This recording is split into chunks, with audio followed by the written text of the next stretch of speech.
Good morning, North Orange. I hope that you've been enjoying the series entitled Stories for Summer thus far.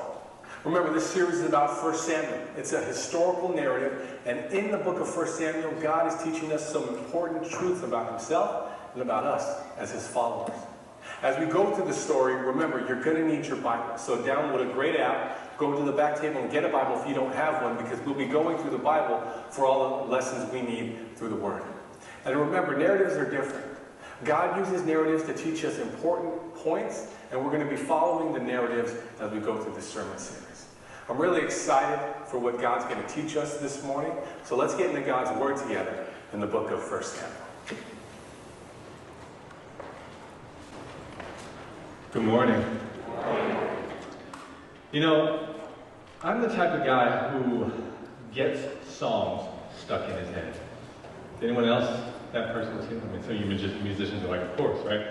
So I'm watching this thing, and it's got to be a car commercial. I mean, what else could it be? It shows some old footage of like the first vehicles passing through rural roads, and talks about technology and such. And I'm like, okay. And then I hear this beat that I've heard before. And I'm thinking, what song is this? And then it shows a little more of a modern car. Not quite a car we're at today, maybe a car in the 60s or 70s. And it says, we also originated this technology. I was like, it's definitely a car commercial. And I'm following along, but I'm thinking, what song is this? It's catchy. Makes me want to dance. I'm not going to dance up here, but it makes me want to dance a little bit. And then it shows the modern car, like a car for today, and then I hear it. It's the voice of a woman singing, "This is just a little bit of history repeating." Have you guys seen that commercial? Her name is Sherry Bassey, and she sang a couple of the 007 theme songs. And the commercial is all about how people think they originated things, but it's just stuff that's already been done, right? And it was a Jaguar. I don't work for Jaguar, but that was the commercial. And it was, we started it, and you guys think you did it now, but it's history repeating. Has anyone ever heard that idiom, that phrase, history repeating itself? It comes from a lengthier phrase that says, if we do not learn from history, we are doomed to repeat it. You think that's true? Yeah, I think history repeating is very, very true. And by the way, if you're singing that song in your head this morning, you're welcome. I was also reading an article this week. Economists were wondering if history is repeating itself in our economy. Because on September 15th, 2008, Lehman Brothers collapsed. And it was one of the many financial institutions that collapsed and led to the recession in 2008. And so they're asking, a decade later, is history repeating? And you could ask that question about the things in your family. You could ask that questions about politics. Don't ask it here, we don't want a war in here. But is history repeating? You could ask that question about 1 Samuel in the Bible. Because when we open up to 1 Samuel 8, we see a little bit of history repeating. So open with me to 1 Samuel 8. 1 Samuel, chapter 8. Feel free to use your table of contents if you're not already in 1 Samuel 8. And in 1 Samuel 8, we see Samuel, the judge, is old in his age. And he does something that was very customary of the time. He appoints his sons to be his successors. You guys heard that before? Possibly from this platform? Of sons being the successors. And that was common for the time. You took up the family business back then. But let's read it. 1 Samuel 8. And it came about when Samuel was old that he appointed his sons judges over Israel. Now at this time, there was no monarchy in Israel. They were ruled by judges. You remember the judges? Samson, Gideon, Deborah, Eli. These were the people who governed. They were leader priests who oversaw Israel. And so Samuel, getting older in age, appointed his sons. Now the name of his firstborn was Joel. The name of his second, Abijah. They were judging in Beersheba. His sons, however, did not walk in his ways, but turned aside after dishonest gain and took bribes and perverted justice. Sound like a little bit of history repeating? If you remember in 1 Samuel chapter 2, the judge Eli had two sons, Hophni and Phinehas. And they did the same thing when they were given power. And so the people of Israel are saying to themselves, I mean, this just sounds like history repeating. We don't want that again. If you read the debauchery that Hophni and Phinehas were involved in, you wouldn't want it either. And so they said, Samuel, you're getting old. We don't want your sons in charge. Because we've seen what that kind of leadership does. And can you blame them? Can anyone blame them? No. Okay. Nepotism is always bad, correct? Nepotism, by definition, is someone who is of relation who isn't qualified. And you promote them, and you might see this as a CEO or owner of a big corporation, activates his son, daughter, niece, nephew, granddaughter, grandson to be in a position that they didn't earn. Right? One of the more classic, one of the more historical forms of nepotism it's very blatant and tragic is the leaders of North Korea. 3 generations, right? Kim Jong-il, his father, and now his son, committing atrocities, right? As dictators and leaders of North Korea. Nepotism. It's not great. And that's what's happening here. And so, the people of Israel, they want something else. And so let's read what they want here. Verse 4. Then all the elders of Israel gathered together and came to Samuel at Ramah. Is that a good thing that the elders came together? Yes. They are put in charge. There's a council, it's a sound meeting. This isn't pitchforks and torches at midnight, right? This is council. This is listening to each other. This is the way it's supposed to be. So that's good. And they said to him, Samuel, behold, you've grown old, harsh, and your sons do not walk in your ways. They're saying, you can't rule us forever. And you're great, Samuel. You've done a great job. But your sons, they're not like you. And if you remember the sermon about how Samuel was called, this is kind of tragic. Because Samuel grew up in the homes of Hophni and Phinehas, right, with Eli as a father figure. And now his sons are growing up just like his adopted brothers. That's got to be tragic for Samuel, if you can think about that. Your sons do not walk in your ways. Now, appoint a king for us to judge us like all the nations. But this was displeasing in the sight of Samuel when they said, give us a king to judge us. And Samuel prayed to the Lord. First of all, they're concerned. And we've said, we don't blame them, right? Do you blame them for wanting another leader? Do you blame them for wanting a king?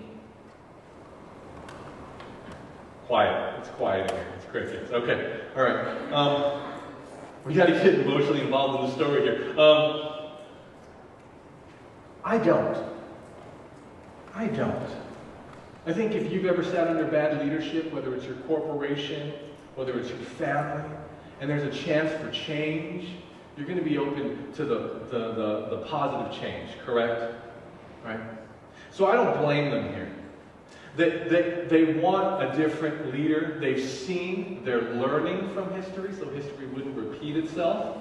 And that's a good thing when you can do that. I do have a concern, though. Does anyone else have a concern? It's kind of hidden in here at the end of verse 5. It says, now appoint a king for us to judge us like all the other nations. So, the people of Israel at that time were surrounded by foreign nations. Okay? Think every ite. Okay? Ite and Steens. Okay? Right? So, they've got Egypt, which isn't either of those, bad example, but they got Egypt, they got Philistines, they got all these other ites around them. Right? And the people of Israel were never called to be like any of them. If you've ever read through the Levitical law, congratulations, I applaud you.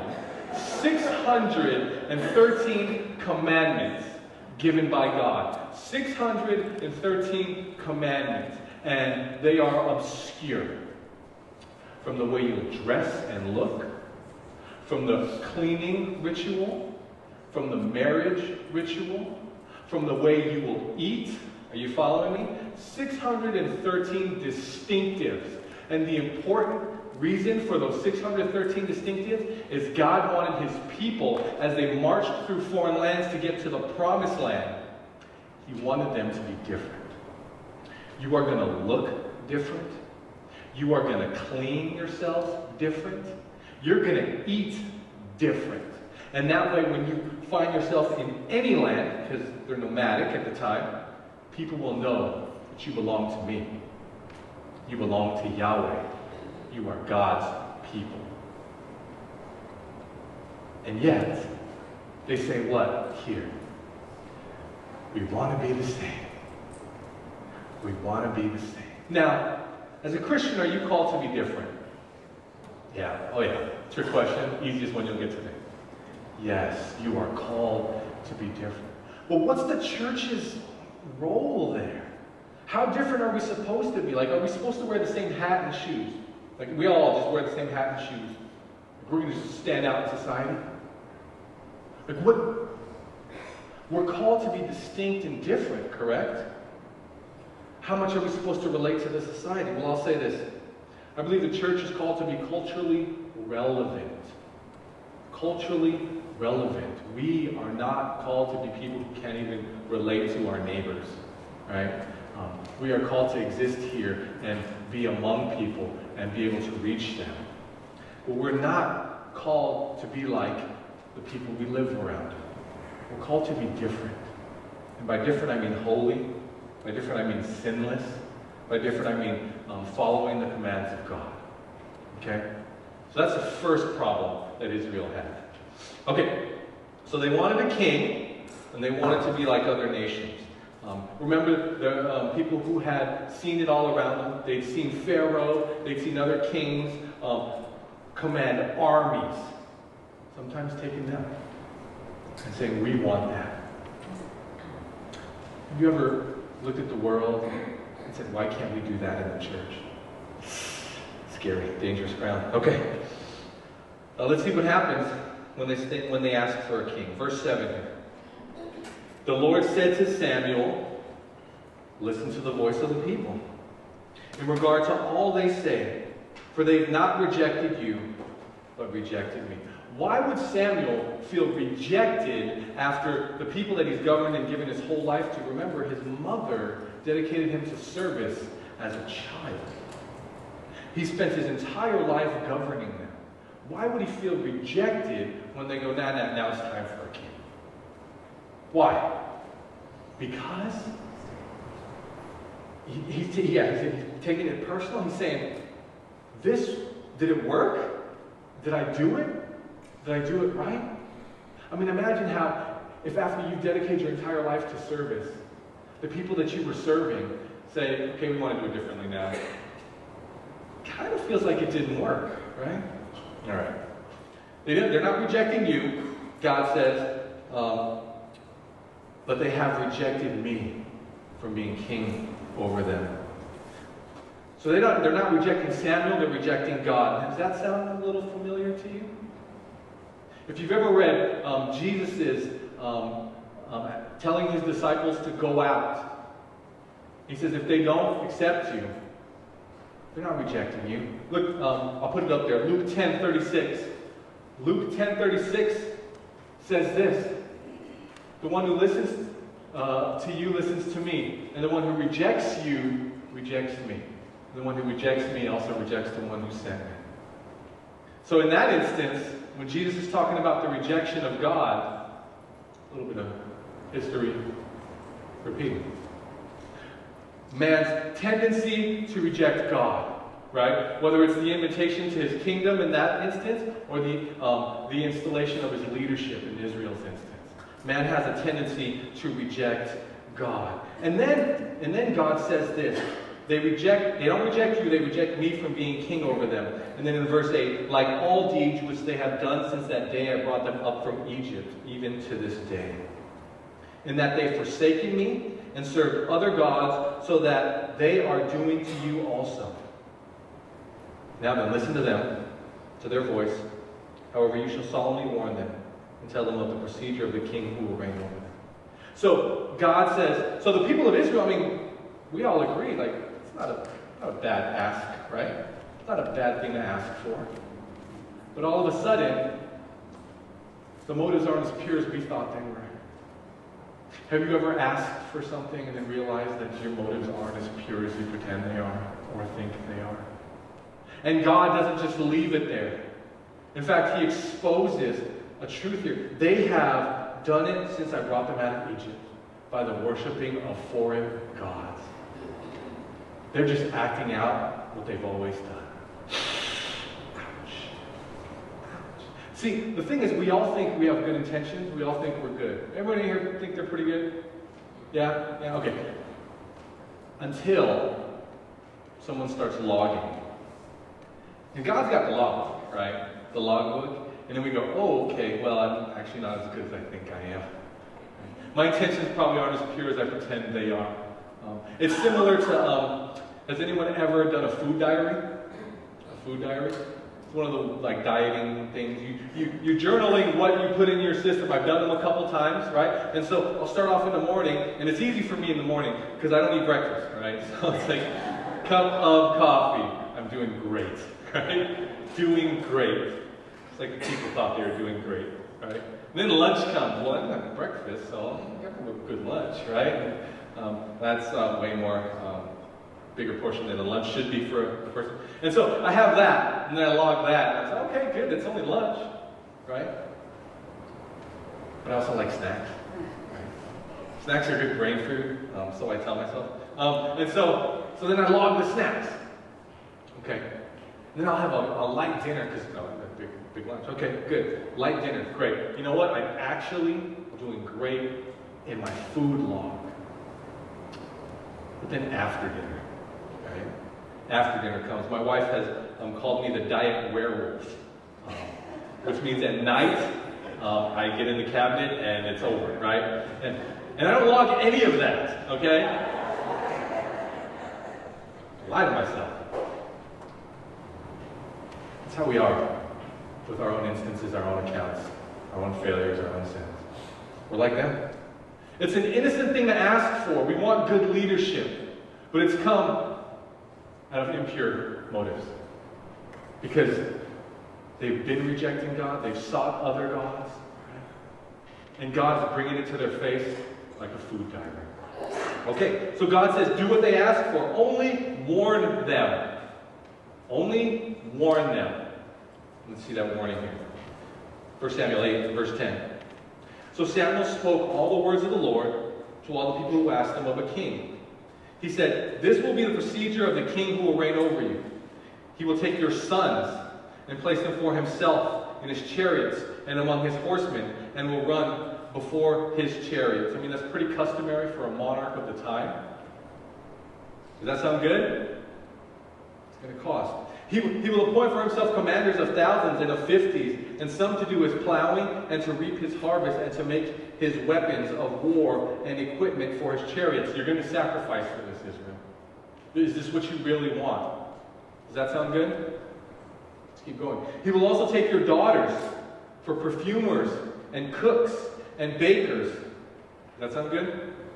It's going to hurt. He will take the best of your fields and your vineyards and your olive groves, and give them to his servants. There's a cost to this thing you're asking for. He will take a tenth of your seed of your vineyards and give to his officers and to his servants. He will also take your male servants and your female servants and your best young men and your donkeys and use them for his work. He will take a tenth of your flocks, and you yourselves will become his servants. Then you will cry out in that day because of your king, whom you have chosen for yourselves. But the Lord will not answer you in that day. Does that sound good? No. Have you ever been in an instance where, even after a solemn warning, someone was just convinced they were going to do this thing? Anyone here on social media? Any social media? Good. Imagine, if you would, someone who's got social media influence. Like they take the best pictures, right? And they get all the likes. And this is their life. It's great photography, but it comes at a cost. And so this social media influencer, this model, I'm going to take a picture in that field. The field looks fantastic. The sun is going down. It's time to take a picture in that field. And the game warden comes by and goes, "Hey, what are you guys doing?" She goes, "I want to take a picture in that field right there, right under the sun. It's going to be the best picture. I'm going to get so many likes. It's going to be like my swan song on social media." And the game warden goes, "Nope, full of poison ivy. It's got beehives all around it. And there was a mountain lion sighting a couple days ago. Like, you do not want to go in that field, right?" And the social media influencer says, "Nothing's going to stop me from getting into this field." And maybe he or she's got a lawyer or an agent, and he's got paperwork, right? He says, "You can't keep us out of this field." And the game warden goes, "What am I supposed to do?" "Here, sign a waiver then, okay?" And when things fall through, and when you're covered in bee stings and poison oak, and you're running from a lion, you can't call me, okay? Because I've told you everything that could happen to you. This is what's happening in Israel, right? They've been told it's gonna be bad. Should God have stepped in? Should God have stepped in and said, "You can't do this. I won't let you do this"? What do you think? That's a great question for your small groups. There you go. I'll just leave you with that. But history has a funny way of repeating itself, you know? I mean, God saying, "No, don't do this. Can't do this." And the people saying, "We're going to do this." Does that sound familiar to you? Turn with me to Genesis 3. If you can't turn, because you don't have bookmarks, that's fine, I'll read it to you. In Genesis, this is the perfect society with God. God is existing with his people forever. This is the way it's supposed to be. Adam and Eve, the prototype for man and woman, the perfect humans. This is all yours. The only thing you won't do is eat from that tree.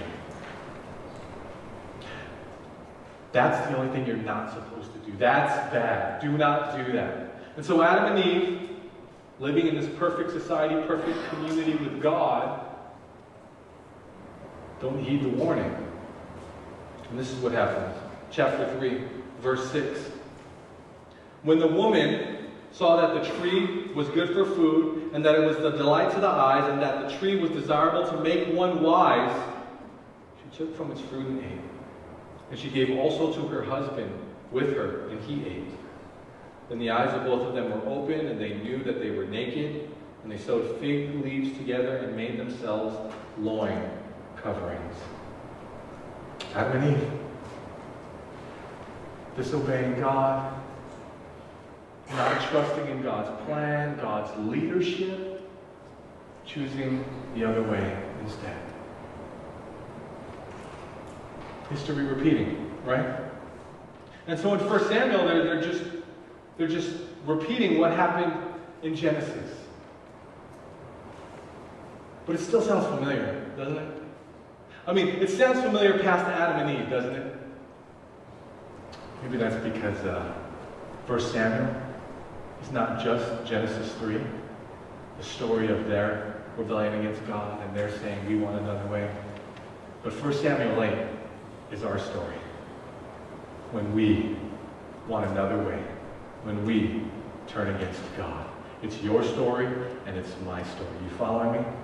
It sounds too familiar. It's history repeating itself. Because Adam and Eve, Israel, you and me, when we sin like this, we're saying God is not enough. That's what they said.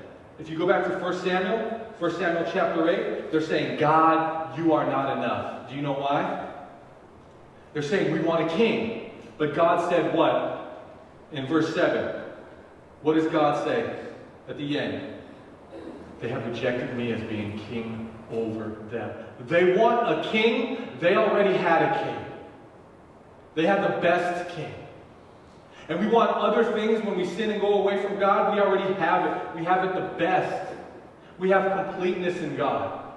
And we reject that and go choose other things. Same thing, 1 Samuel 8. History repeating. This sermon, you've heard it before. Right? You've heard this sermon before if you've been in church for like 3 months. Okay? Because this is the story of how we choose sin over God. And it happens over and over and over again. And it's history repeating itself. The people had community with God in Genesis 3. And they chose their own way. In 1 Samuel 8, the people, they had a king. And they rejected him and said, we want a human king. And thus, we have community and relationship and fellowship with God. And when we choose sin, we're choosing other kings. Are you following me? So what's the point? The point is this. This is what we should learn from the story. We need to be content with God as our king. I don't know. I don't know how many of you have other gods. I don't know how many of you worship idols. I don't know. But I do know this, that if you live in this society, we've chosen other things over God continually. And I say we, okay? I'm preaching to myself here because I know that when I fall short, 1 Samuel chapter 8 rings in my ear and in my heart because I've done the same thing that they've done. It is so easy for us to go, them, them, them. How could they? Until we look at the logbook, until we look at the food diary, and we see that we're them. And so the story, the whole point is don't be like them. Be content with your king. And how do you apply it? So today, you need to ask yourself, is God enough for me? Is God enough for me? Or are you constantly being drawn to every other thing because God's not enough? Because you're not content in your king, and in your heart of hearts, you are Israel saying, I want something else, God. And here's the application. Go and sin no more. Go and sin no more. That's what Jesus said in John 8. Now, we're running out of time here, but I got a question. How could the eternal, fully, complete, immortal, uncontainable God, how could he not be enough for us as a people? Do you wonder that? Do you wonder that? I mean, we've just established that this is the truth, that we sometimes, that happens to us. We're just like Israel in 1 Samuel 8. God is not enough for us. But how does that happen? Because we have limited our understanding of God to our highest thoughts, our most noble notions, our highest dreams. But even that can't explain God in his entirety. We think God is what we have made him in the same way that Israel did. God is limited, right? That's why we need a human. We've done the same thing, and when we do that, we choose other gods. Because God is the God that we've made him to be, and not who he reveals himself to be. He's the God of our best thoughts and intentions. The first movie that I saw after the doctors cut my side open, broke a rib, and took out my cancerous kidney, right? After I was recovering for that, the first movie that I saw in the theaters was a movie called Inception, right? Everyone told me this movie is changing the world, so I took a body pillow because I was still sore, right? And I went and sat in the theater, and the movie is great. It's all about dreams, right? It's dreams and a dream and a dream. It's a mind trick, right? And there's a guy in there, Cobb. And the entire time he's chased by his wife, Mab, right? She's the antagonist in this movie. And at the end of the movie, he says, "You're not my wife. You're not my wife. You're just what I remember my wife to be. You're just my wildest dreams and my thoughts of my wife. But even in," because he's in a dream, right? "But even in my wildest dreams, you'll never be my wife because you'll never fully capture her complexity, the fullness of her." And that's the realization he comes through as he makes his Who's escaped? Sorry for everyone if we watch one. Okay. That's the truth for us with God. The God that we've created in our mind is not God. It's a God that could never capture the full complexity, the full divinity, the perfectness of God. It's a God that we've created out of our best thoughts and our best dreams. We're the same way. And when we do that, we see God as not enough. Are you following me? We can't do that. We've got to trust in God's divinity and His sovereignty. And guys, we've got to read the Word where He reveals His true character to us, so we don't make up this version of God that's not real. And when we do that, we will see God for who He really is. And that's my encouragement to you today. See God for who He really is and not who you make Him to be. Because if Israel had done that, it would never have chosen a human God. And if we do that, we would never willingly choose sin over God. Open your mind, open your heart, and seek God in the Scriptures. Amen? Okay? So what happens as a result of rejecting God? What does God do? Let's see how this ends here. Verse 19. Verse 19. Nevertheless, the people refused to listen to the voice of Samuel. And they said, "No, but there shall be a king over us, that we may also be like all the nations, that our king may judge us and go out before us and fight our battles." Isn't that funny? God has been fighting battles for them the entire time. Be aware of the invisible things that God is doing in your life as well. Now, after Samuel had heard all these words of the people, he repeated them in the Lord's hearing. Then the Lord said to Samuel, "Listen to their voice and appoint them a king." So Samuel said to the men of Israel, "Go every man to his city." The results of sin are bad. And God will let us feel the repercussion of our sin. Romans 1 says this. Romans 1 says, "Therefore God gave them over in the lusts of their hearts to impurity, so that their bodies would be dishonored among them." And it goes on. They exchanged the truth of God for a lie. Does that sound familiar? We're squirming in here today. Do you know why? Because this isn't a happy ending. In the literal sense, as far as literature goes, there's a comedy or a tragedy. This is a tragedy. We're supposed to learn from this. So imagine the historical narrative, someone telling the story to young Israelites, and them being saddened as they sit maybe in exile, remembering how they got the monarchy and how they got there. And the storyteller saying, "We should not be like that." And now I imagine that the nation as a whole didn't turn and come to God immediately. But I imagine that some people listening back then did. And they stopped sinning. And they stopped choosing other gods. And for you this morning, I don't expect us as an entire nation, as an entire church, to stop choosing other things. We're sinners. That won't happen until we get to heaven, right? But I do believe that after hearing about them, you today can hear God's word. And you can choose to stop choosing other gods, other things. That God would be enough for you in your life. And you would allow God to be king. And your walks will be strengthened as a result.